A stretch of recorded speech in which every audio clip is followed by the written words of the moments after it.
Bonjour à toi, belle créative! Ici Louise, je viens te faire un petit coucou parce que là, je suis hyper fébrile.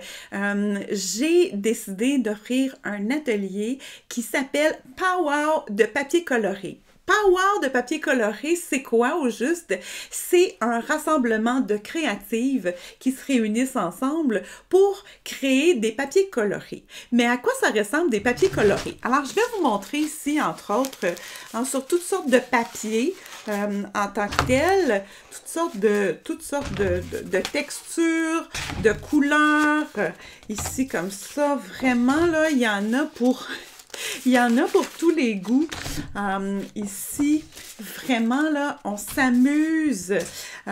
Évidemment, on ne fera pas tous ces modèles-là pendant l'atelier.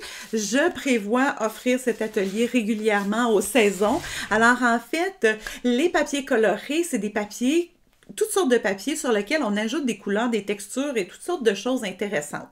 Ça sert à quoi, en fait, faire des papiers colorés après? Hein? On utilise quoi? C'est pour venir garnir sa banque de papier, de matériel à découpage. Parce que toute bonne créative doit avoir une banque de papier coloré dans lequel elle peut aller piger, autre que dans les magazines et autre que toutes sortes d'autres découpages. Et à quoi ça ressemble dans mon cas ici? Une banque de papier coloré. Ben, ça ressemble ici, j'ai une grosse boîte. Ça en est qu'une, ici, comme ça. Mais j'ai toutes sortes de papiers qui sont là. Puis ça, c'est mes gros morceaux, en fait, qui sont comme ça. Et je vous ai déjà montré dans une de mes vidéos mes petits papiers qui se retrouvaient que dans le fond de ma grande boîte. Je les ai séparés par couleur dans des petits bacs comme ça que j'utilise. Et en fait... pourquoi je veux proposer de faire des papiers colorés dans un power, dans un rassemblement de créatives pour créer des papiers colorés, c'est que quand on met de la couleur sur un papier, hein, on se fait du bien. On revient vers soi, on s'amuse, on apprend des choses, on développe notre curiosité, ça nous calme, on est dans le flow, on est dans l'instant présent.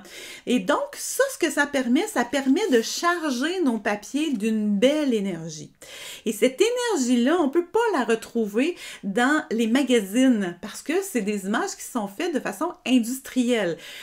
Quoique, c'est toujours utile d'avoir les magazines, hein, je ne dénigre pas les magazines, au contraire, c'est un complément extraordinaire qu'on a besoin. Mais pour certaines créations, que ce soit dans votre journal ou à l'extérieur du journal, le fait d'avoir des beaux papiers, ici comme ça, qu'on a créé soi-même, sont déjà chargés d'énergie. Et cette énergie-là, elle se transfère dans nos créations et ça parle encore plus de nous, ça nous permet d'aller encore plus en profondeur.